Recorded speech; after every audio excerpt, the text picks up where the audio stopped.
தமிழ்குரல் நேயர்களுக்கு வணக்கம். இன்று நாம் சந்திக்க போகும் சிறப்பு விருந்தினர் திமுகவின் செய்தி தொடர்பாளர் மற்றும் திமுக ஐடி விங்கினுடைய மாநில துணை செயலாளர். வணக்கம் சார். வணக்கம். ஒரு கடுமையான விவாதம் பாராளுமன்றத்தில் போயிட்டுருக்கு. பஹல்காம் தாக்குதல், அதை தொடர்ந்து இந்தியாவினுடைய அந்த ஆப்ரேஷன் சிந்தூர், இதுக்கு சரியான பதிலை இன்னும் அமித்ஷா அவர்களும் சரி, உள்துறை அமைச்சரும் சரி, ராஜ்நாத் சிங் அவர்களும் இதுவரைக்கும் சொல்லலை. அவங்க இன்னுமே குற்றப்படுத்துறது நேரு தான் எல்லாத்துக்கும் காரணம், ஆக்கிரமிப்பு காஷ்மீர், இந்த மாதிரியான விஷயங்கள் எல்லாம் பேசிட்டு இருக்காங்க. உங்களுடைய பார்வை என்ன சார்? அமித்ஷா மாதிரி ஒரு திராணியற்ற உள்துறை அமைச்சர் இந்தியா நாட்டு வரலாற்றிலேயே நம்ம பார்த்தது கிடையாது. ஏன்னா அவர் உள்துறை அமைச்சர் ஆனதுக்கப்புறம் இந்தியாவுக்கு பிரச்சனை மேலே பிரச்சனை வருது. இப்போ ஆப்ரேஷன் சிந்தூரை வச்சு எல்லா ஆங்கில ஊடகமும் சரி, ஹிந்தி ஊடகமும் சரி, கோடி மீடியான்னு சொல்கிறப்படவங்க ஐயோ அங்கே போயிட்டு பாகிஸ்தான் அப்படி தாக்கிட்டோம், இப்படி தாக்கிட்டோம்னு சொல்லி திசை திருப்புறாங்க. நான் கேட்குற ஒரே கேள்வி, எப்படி தீவிரவாதி நாட்டுக்குள்ளார வந்தான்? எப்படி பசுமை ஆர்டிகல் 370 எடுத்துங்க, எப்படி காஷ்மீரில் இதுக்கு மேலே தீவிரவாதிகளே வரமாட்டாங்க, பசுமை பூங்காவா விலகும் அப்படின்னு யூபிஏ காலத்தில் அப்படிதான் திகழ்ந்துட்டு இருந்தது. அங்கே எப்படி 3 தீவிரவாதிகள் 30 பேரை சுட்டு கொலை செஞ்சாங்க, அதுவும் 20-30 நிமிஷம் வரைக்கும் யாருமே அங்கே வரல. இப்படி ஒரு இன்டெலிஜென்ஸ் ஃபெயிலியர் ஜம்மு காஷ்மீரில் நடக்கும்? இன்டெலிஜென்ஸ் யாரு கீழே வருதுன்னு கேட்டால் அமித்ஷா கீழே வருது. அப்படின்னா அவர் ஏன் அதுக்கு ஒரு தடவை கூட நாட்டு மக்கள்கிட்ட மன்னிப்பு கேட்கல? ஏன் கேள்வி கேட்க கூட விட மாட்டேங்கிறாரு? இதே நம்ம 2008 ஒப்பிட்டு பார்த்தால் பாம்பேல இருக்கிற ஹோட்டல் மேல தாக்குதல் நடந்தது 26/11. அப்ப தாக்குதல் அப்ப இருந்த உள்துறை அமைச்சர் சிவராஜ் பட்டேல் ராஜினாமா செய்தார். அதுக்கப்புறம் தான் பி. சிதம்பரம் அவர்கள் என்ன வர்றாரு, உள்துறை அமைச்சர் வர்றாரு. ஆனா அமித்ஷா இது முதல் தவறு கிடையாது. மணிப்பூர் இன்னமும் எரிஞ்சிட்டு இருக்கு. கிட்டத்தட்ட 1 லட்சத்துல 2 லட்சம் பேர் வரைக்கும் அவங்க வீடுகளை இழந்திருக்காங்க. இந்த அளவுக்கு ஒரு மோசமான நிலைமை இந்தியா நாட்டில் இருந்ததே இல்லை. 3வது பிரச்சனை அண்ணாமலை சொல்றாரு பாத்தீங்களா, அண்ணாமலையோட பிரச்சனை இந்த நாட்டில் ட்ரக்ஸ் அதிகரிச்சிருச்சுன்னு. தமிழ்நாட்டில் தான் குறைவா இருக்கு. இந்தியா நாடு ஃபுல்லா 2014 24 வரைக்கும் வரலாறு காணாத அளவுக்கு ட்ரக்ஸ் அதிகமா வந்திருக்கு. எங்க இருந்து வருதுன்னு பார்த்தா மயன்மார் பார்டர்ல இருந்து வருது, இல்ல குஜராத் போர்ட்ல இருந்து வருது. இந்தியா நாட்டுல இருந்து 90% ட்ரக்ஸ் கிடையாது, எல்லாமே வேற நாட்டுல இருந்து வருதுதான். அதுக்கு யார் கீழே வருது? உள்துறை அமைச்சர் கீழே வருது. ஸோ உள்துறை அமைச்சர் திராணியற்ற செயல்படுகிறார். ஏன் அவரு ராஜினாமா பண்ணல அப்படிங்கிற கேள்வியை கேட்டா நீங்க ஆன்டி நேஷனலுங்கிறாங்க. அது எப்படி நியாயம்? நான் என்ன சொல்றேன், அப்பா என் நாட்டில் தீவிரவாதி வரக்கூடாதுப்பா அப்படின்னா நீ ஆன்டி நேஷனல் பாகிஸ்தான் ஆதரவுங்கிறான். எப்படி? நான் என்ன சொல்றேன், பாகிஸ்தான்லேருந்து தீவிரவாதி வரக்கூடாது. சரி, நீங்க போருக்கு பண்ணீங்களா பாகிஸ்தானுக்கு? எங்க தலைவர் முதலமைச்சர் மு க ஸ்டாலின் அவர்கள் என்ன சொன்னார், தளபதி என்ன சொன்னார், நான் இந்திய அரசோட நிற்கிறேன், ராணுவத்தோடு நிற்கிறாங்க. இன்னைக்கு வரைக்கும் நாங்கள் ராணுவத்தோடு நிற்கிறோம். ராணுவம் இந்தியாவை சிறப்பாக காத்து கொண்டு இருக்கிறார்கள். ஆனா அந்த ராணுவத்தோட கையை கட்டு போட்டார் மோடி. எதனால? ட்ரம்ப் ஃபோன் பண்ணால கை நடுங்க ஆரம்பிச்சிருச்சு. ஏன்னா 3 நாளில் அவங்க சொல்ற மாதிரி இந்திய ராணுவ வீரர்கள் சிறப்பாக செயல்பட்டதுனால பாகிஸ்தான் பேக் ஃபுட்டு. அப்ப என்ன பண்ணிருக்கணும், இன்னொரு 10 நாள் எடுத்துட்டு போய் பாகிஸ்தான் ஆக்குபைட் காஷ்மீர் எடுத்து வந்துருக்கூடாதா? ட்ரம்ப் ஃபோன் பண்றான்னு ஏன் பயப்படுறாரு? இல்லை, இந்த அச்சுறுத்தல் ஏன் இருக்கு? ஏன்னா இதுக்கு முன்னால இருந்த பிரதமர்கள் தைரியமாக இது பண்ணாங்க. குறிப்பாக நேருவாக இருந்தாலும் சரி, இந்திரா காந்தி அவர்களாக இருந்தாலும் சரி. ஆனா ட்ரம்பினுடைய பேரை சொல்றதுக்கே அவர் தயங்குறாரு நாடாளுமன்றத்துல. அவருக்கு ஹிந்தி தவிர எந்த மொழியும் பேசுறது இல்ல. இங்கிலீஷ் எல்லாம் ட்ரம்ப் அசிங்கப்படுத்திடுறாரு. தமிழ்நாட்டில் படிச்சிருந்தாருன்னா மோடி இங்கிலீஷ் பேசியிருப்பாரு, தமிழும் சிறப்பாக பேசியிருப்பாரு, இங்கிலீஷும் சிறப்பாக பேசியிருப்பார். அதனால ட்ரம்ப் பேரை கேட்டால் பயப்படுறாரு. அதனால ட்ரம்ப் அசிங்கப்படுத்திடுறாருல அப்பப்ப. அது ஒன்று. அதே மாதிரி இந்த நாட்டோட ஃபாரின் பாலிசி ரொம்ப அசிங்கமாயிடுச்சு. இந்த அரசாங்கம் வந்ததுக்கப்புறம், மோடி அரசாங்கம் வந்ததுக்கப்புறம் நமக்கு ஃப்ரெண்ட்லி நேஷனாக சொல்லப்படுற ஸ்ரீலங்கா, சைனா பக்கம் போயிட்டான். நேபாளுக்கும் இந்தியாவுக்குமே பிரச்சனை இருக்கு. நேபாளெலாம் நம்ம போகிறதுக்கு விசாவே தேவையில்லை, பாஸ்போர்ட்டே தேவையில்லை, ஆதார் கார்டு இருந்தே போகலாம். அந்த அளவுக்கு நமக்கு நண்பர் நாடு. அங்கேயும் பிரச்சனை. அடுத்தது இப்போ பங்களாதேஷ் நமக்கு அவ்வளோ ஆதரவு கொடுத்துருந்தாங்க, பங்களாதேஷும் நமக்கு பிரச்சனை. அருணாச்சல் பிரதேசம் நம்ம கைவிட்டு சைனாக்காரன் எடுத்துக்கிறாங்கிறான். அந்த மாதிரி நமக்கு ரஷ்யா நமக்கு நண்பர் நாடு. ரஷ்யா நமக்கு இப்போ நியூட்ரலாக போயிட்டாங்க. நமக்கு ஆதரவுன்னு நம்ம எதிராகவும் போல, பாசிட்டிவாக, ஆனால் ஃபுல் பாசிட்டிவாக இருந்தாங்க. இப்போ எடுத்து பார்த்தீங்கன்னா ட்ரம்ப் சமீபத்தில் நம்ம 25% டேக்ஸ் போட்டிருக்காரு. என்னன்னு போட்டிருக்காரு டேக்ஸு? நீங்கள் ரஷ்யாட்டிருந்து ராணுவம் வாங்க, நீங்கள் வெப்பன்ஸ் வாங்குறீங்க, பெட்ரோல் டீசல் வாங்குறீங்க, நீங்கள் எங்களுக்கு எங்கள் நாட்டிலேருந்து வர பொருட்களுக்கெல்லாம் நீங்கள் நிறையா வரி போடுறீங்க அப்படின்னு யார் சொல்லியிருக்கா? ட்ரம்ப் சொல்லியிருக்காரு. அதனால் நான் 25% வரி போடுறேன். ஆனால் இதுவே நீங்கள் ஒப்பிட்டு பாருங்கள், மன்மோகன் சிங் காலத்தில் ஒபாமாவும் மன்மோகன் சிங் எவ்வளோ சிறப்பாக இருந்தாங்க. அதே வாஜ்பாய் காலகட்டத்தை தான் இந்தியாவுக்கு வந்து டேட் எம்பரேகோ யார் கொடுத்தா? அமெரிக்கா கொடுத்தாங்க, நம்ம குண்டு வெடிப்புறான் நியூக்ளியர் பாம்பிளஸ் நடத்தணும்னு. ஆனால் மன்மோகன் சிங் மேலே இருந்த மரியாதையினால அதை எல்லாம் விலக்கி ஆர்ம்ஸ் டீல் கையெழுத்து போட்டார். அதுலேருந்து நம்ம ரிலேஷன்ஷிப் யூஎஸோட அவ்வளோ சிறப்பாக இருக்குது. ஆனால் இந்த மோடி வந்ததுலேருந்து அமெரிக்காவுடைய மோசம், ரஷ்யாவுடைய மோசம், எல்லா நாட்டோடையும் மோசம். ஸோ இப்படி இருக்கிறதுனால தான் யூஎஸில் இப்போ என்னன்னா, இவர் வந்து வடக்கிந்தியாவில் மோடி வந்து ஒரு பிம்பத்தை உருவாக்கிட்டார். பொய் என்ன பொய்னா, இந்த நாட்டில் இருக்க எல்லா தலைவரும் என்ன நோக்கி தான் வராங்க, நான் தான் இந்த உலகத்தில் இருக்கிற சிறந்த தலைவர், நானும் ஒரு தலைவர், என் பேச்சு எல்லாரும் கேட்பாங்க. விஸ்வகுரு. விஸ்வகுரு அந்த வார்த்தை அதை நான் சொல்லணும்னு ஏன் சொல்லணும்னு சொல்லல. விஸ்வகுருன்னு ஒரு பிம்பத்தை உருவாக்கிட்டார். அவங்களுக்கு பெருசாக அங்கே தமிழ்நாட்டு பெரியார் மண், அதனால் எங்கள் மக்களுக்கு சிந்திக்கும் திறன் இருக்குது. அங்கே உத்தரப்பிரதேசம் பிரியாத சிந்திக்கும் திறன் இல்லாதனால என்ன ஆயிடுச்சின்னு வந்து பார்த்தா அவங்க வந்து அதை நம்புறாங்க. இப்போ ட்ரம்ப் வந்து ஓப்பனாக அசிங்கப்படுத்திட்டான்னு வச்சுக்கோங்க. எப்படி உக்ரைன் பிரசிடென்ட் உட்காந்து அசிங்கப்படுத்தின, மோடி வர வச்சு அசிங்கப்படுத்தினா, அது உக்ரைன் பிரசிடென்ட் திருப்பி இங்கிலீஷ் நம்மளால பேச முடியாது, இருப்பார். ஃபுல் மானமும் போயிடும், அவுட்டு. ஜெட்டி உருகிட்டு அவுத்து விடுற மாதிரி தான்.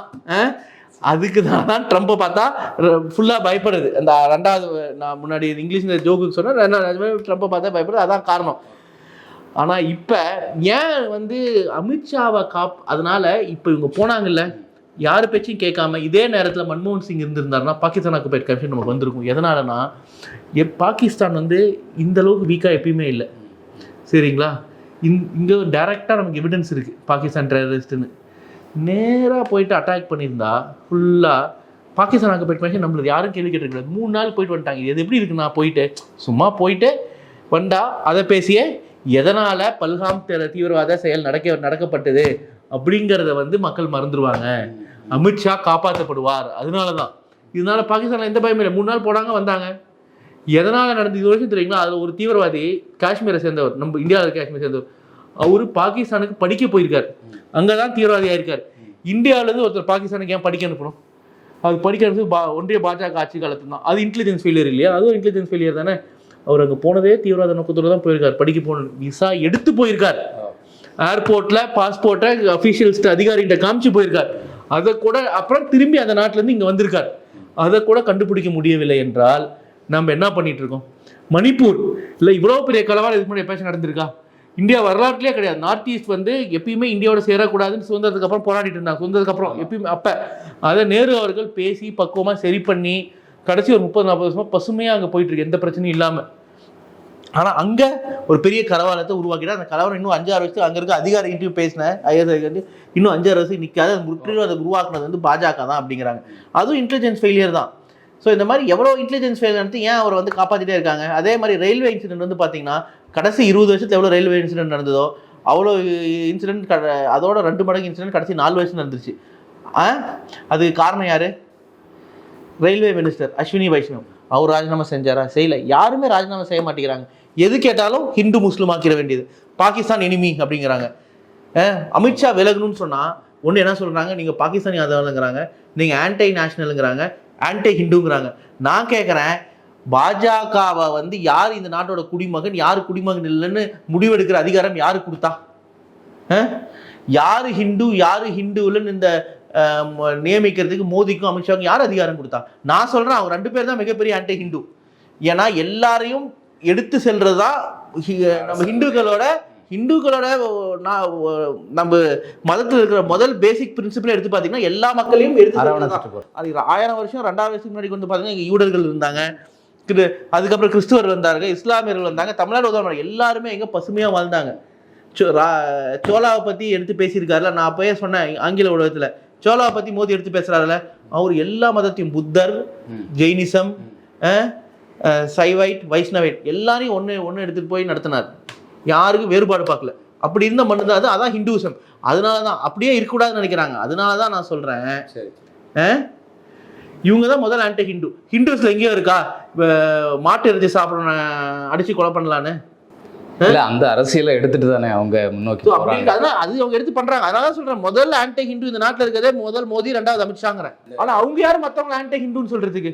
இந்த நாட்டுக்கு முதல் எதிராக இருக்கிறதே மோடி, அமித்ஷாங்கிறேன். எதனாலன்னா எல்லா காசுமே அவங்களுக்கு நெருங்கிய நண்பர்களா இருக்கிற தொழிலதிபர்கள் அதானி போன்றவர்களுக்கு செல்லணுங்கிறதுனால ஏழை எளிய மக்கள்கிட்ட இருந்து காசு எடுத்துடுறாங்க. இது தினந்தோறும் 150 பேர் கூலி தொழிலாளர்கள், விவசாயிகள் தற்கொலை செய்றாங்க இந்த நாட்டில். இந்த நாட்டில் வந்து வேலையில்லா திண்டாட்டம் இந்த கடைசி 50 வருஷத்துல மோசமாக இருக்குது. அது நாட்டுக்கு எதிரான செயல் இல்லையா? அதனால தான் அவன் ஆன்டி இண்டியன். இப்படி ஒரு தாக்குதல் வந்து நடந்திருக்கு. அப்புறம் வந்து நம்ம எதிர் தாக்குதல் நடத்திருக்கோம். ஆனால் இதனுடைய விஷயங்கள் எல்லாமே ரகசியமாகவே இருக்கு. இப்போ வந்து சீனாவினுடைய உதவியோட வந்து பாகிஸ்தான் வந்து போர் புரிஞ்சதாக இப்போ தகவல்கள் வந்து வெளியாயிட்டு இருக்கு. அது மட்டும் இல்லை, இப்போ அமெரிக்கா வந்து பாகிஸ்தான் கூட வந்து ஒப்பந்தம் போட்டிருக்கு, எண்ணெய் திட்டங்களில் வந்து ஒப்பந்தம் போட்டிருக்கு. அது மட்டும் இல்லை, அவங்க வந்து நாளைக்கு வந்து பாகிஸ்தான்லேருந்தே இந்தியாவுக்கு வந்து எண்ணெய் சப்ளை பண்ணலாம் அப்படிங்கிற விஷயத்த கூட சொல்லியிருக்கிறாங்க. இந்த நெருக்கம்தான் இந்தியாவை வந்து அச்சுறுத்துதா? என்னன்னா சார், இந்த போர் நடந்த விஷயம், நான் போர் நடந்ததுக்கப்புறம் நான் வெளிநாடு போனேன். நான் அங்கே இருக்கிற முக்கியமான ஆளுங்களாம் சந்தித்தேன். அப்போ என்ன சொன்னாங்க, நான் சொன்னேன், இந்த மாதிரி எந்த நியூஸ்லேயுமே உண்மையான செய்தியை வரமாட்டேங்குது. வெளிநாட்டில் நீங்கள் ஒரு மாதிரி சொல்கிறீங்க, பாகிஸ்தானில் ஒரு மாதிரி சொல்கிறான், இங்கே ஒரு மாதிரி சொல்கிறான், எதுவுமே உண்மை இல்லையான்னு சொல்கிறாங்க. இந்த மாதிரி ஒரு கவர்மெண்ட், ஒரு ஜனநாயக நாடு வந்து விஷயத்தை மக்கள்கிட்ட சொல்லாமே இருந்ததில்லை. இவங்க வந்து என்ன பண்ணியிருக்காங்க நம்ம ஆளுங்க, தவறி நியூக்ளியர் ஃபெசிலிட்டி பக்கத்தில், பாகிஸ்தான் நியூக்ளியர் ஃபெசிலிட்டி பக்கத்தில் பாம்பு போட்டாங்க. அது அப்புறம் பாகிஸ்தானிஸ் போயிட்டு பிரிட்டிஷில் பேசியிருக்காங்க, பிரிட்டிஷ் கவர்மெண்ட்டில். அங்கே எல்லாருக்குமே தொடர்பு இருக்கும், ஏன்னா எல்லாருமே அங்கே கூட படித்த இருக்காங்க அரசியல்வாதி நிறைய பேர், மோதி மாதிரி இல்லை. அதனால் அவங்க அங்கே இருக்க பிரிட்டிஷ் பிரைம் மினிஸ்டரை பேசி, அவரு ட்ரம்ப்கிட்ட பேசி இன்டர்வியூன் பண்ணி இந்தியன் கவர்மெண்ட்டை சொல்லி, அதனால் அவங்க எல்லாருமே இவ்வளோ ரிஸ்கியாக நடந்திருக்காங்க இந்தியா அப்படின்னு மோடி அரசாங்கங்கிறது வந்து அவங்களுக்கு வந்து மிகப்பெரிய கோவம். அதை வந்து நம்ம அந்த சைட்லாம் போயிருக்கவே தேவையில்லை. வாரம் எப்படி நடத்தணுமோ அப்படி நடத்தி ஒரு இப்போ 20 நாள் 25 நாள் தள்ளி நீட்டாக பாகிஸ்தானுக்கு போய் காஷ்மீர் எடுத்துகிட்டு வந்திருக்கலாம். ஆனால் இது தேவையில்லாமல் முந்திரி கோட்டை வரையில் ஏதோ பண்ணி பிரச்சனை இல்லை, மாட்டிக்கிட்டாங்க. அதனால தான் இப்போ வந்து பாகிஸ்தானுக்கு வந்து இன்டர்நேஷ்னல் லெவலில் ஆதரவு இருக்குது. அதுக்கு பண்ணது காரணம் மோடி. பாகிஸ்தான் வந்து ஒரு செத்துப்போன நாடாக இருந்தது, அதுக்கு இப்போ மோடி உயிர் கொடுத்துருக்காரு.